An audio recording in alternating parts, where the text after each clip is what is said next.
The Italian Shrine of Speed traditionally opens the Euro Turo season. This year, the World Championship Circus also stops off at Anderstorp, Sweden, Nürburgring, Germany, Spa-Francorchamps for the 24-hour Classic, Brno in Czechoslovakia, Silverstone in the UK and Nagaro, France, before coming to Australia for the $1 million James Hardy 1000. Then it's back here to Wellington and off to Mount Fuji, Japan for the grand final. The street layout for today's Nissan Mobil 500 is what drivers can expect come October for the world title hit-out. 3.2 kilometres of bumpy bitumen and encircled by unforgiving concrete walls and guardrail. The Welly waterfront was quick to trap unsuspecting victims during yesterday's practice. First to exit was the Allen Prince Jaguar. A few minutes later, Dick Johnson's Mustang also came unstuck in the company with two other cars. The one-lap qualifying saw Armin Hahne light up the tyres on his Jaguar, while team boss Tom Walkinshaw lost first gear in the XJS and sent the Taco Wacko. Fury blitzed some hands down in the Nissan to take pole, while Brock had no trouble making it an all-Aussie front row with the Mobil Commodore. The warm-up this morning produced a giant headache for Graham Crosby when his co-driver Wayne Wilkinson creased the concrete and set the team on a 2-hour rebuilding program. As the cars come out on their warm-up lap today, let's look how the top 10 will line up for the Nissan Mobil 500. Pole has gone to George Fury and Glenn Seaton in the Nissan Skyline. From 2 is the Mobil Commodore of Peter Perfect and Alan Moffat. Position 3 is the Strathmore TWR Jag of Armin Hahne and Denny Holm. 4 is the Wayne Computers Commodore with Graham Crosby and Wayne Wilkinson. From 5, the NZ Connectors Commodore of Larry Perkins and David Parsons. Position 6 is the Archibald BMW. Jimmy Richards and Trevor Crowe share the driving. Position 7 is the Ubix Coppiers Volvo of Per Gunnar Anderson and Gary Croft. 8th spot has gone to the second of the Mobil Commodores with John Harvey and Neil Lowe. 9th position is the John Andrew Motorsport Sierra Ford Turbo with Neville Crichton and Britain's Steve Soper. While topping out the 10 is the second of the Strathmore TWR Jags with the old firm of Tom Walkinshaw and Win Percy. The field is forming up behind the pace car for the rolling start. We'll have that for you in just a moment. 87 Nissan Mobil 500. The starter's gun goes off, and it's the Tal Volvo farmer, Georgie Fury, streaking into the lead.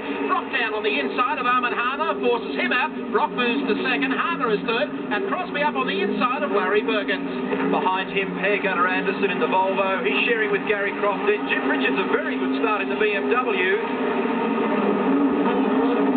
Look at the lead that Fury has stretched already. Brock in second, Hahne third. They're followed by Crosby, Perkins, and then Gunnar Anderson coming up very, very quickly indeed through the field.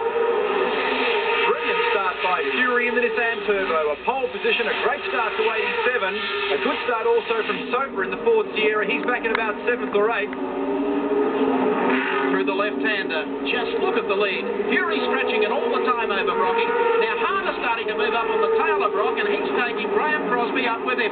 They've also got away just a little from Larry Perkins. Anderson, Harvey up on the inside as well. And the field already starting to stretch, and this isn't even the first lap. Full loads of fuel, 120 litres.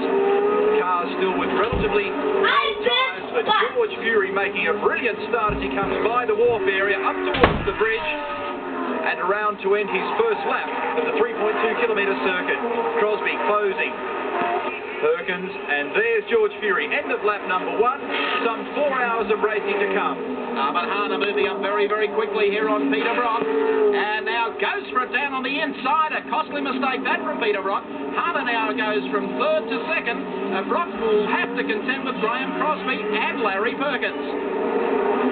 George Fury leading. Remember that Graham Crosby's car rebuilt this morning.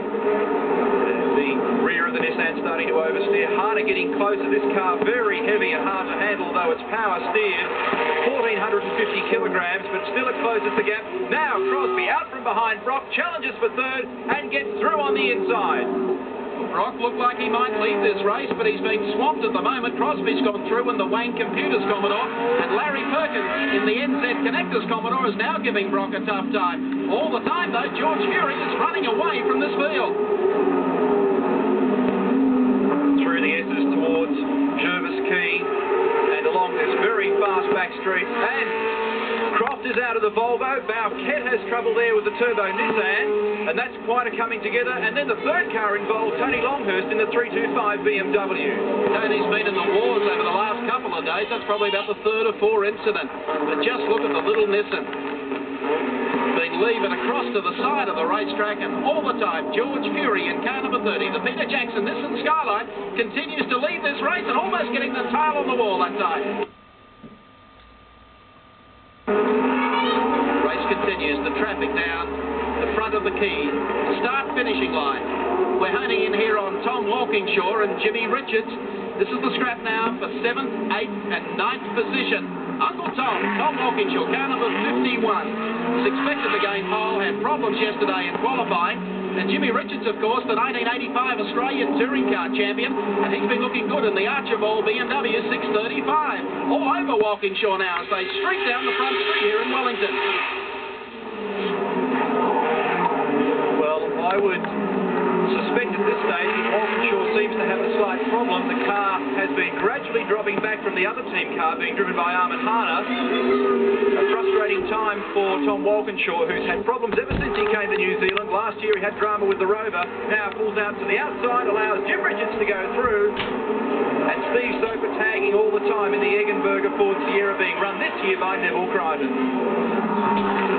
Jimmy Richards goes through, moving up through the pack steadily and looking in good shape at this time. Tom Walkingshaw comes to the pits in the car number 51, the Jaguar XJS. Boy, he's been a mobile chicane here today. Jimmy Richards, car number 31, coming up through the pack. Second on the road at the moment, Jimmy Richards, an outstanding performance. And that car will run just as sweetly all day long.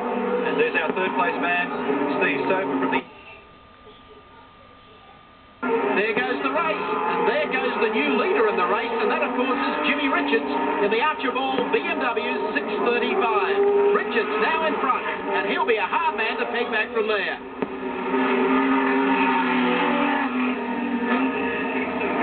Richards across the bridge, comes down across the start finishing line, and now the race leader.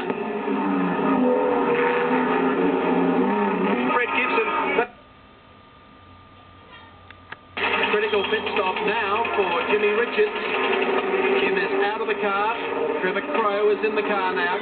Number 31, keeping in mind that Tony Longhurst and Crowe almost won this race last year. They had an unassailable lead built up at the closing stages of the race, a suspension failure, and went off the racetrack.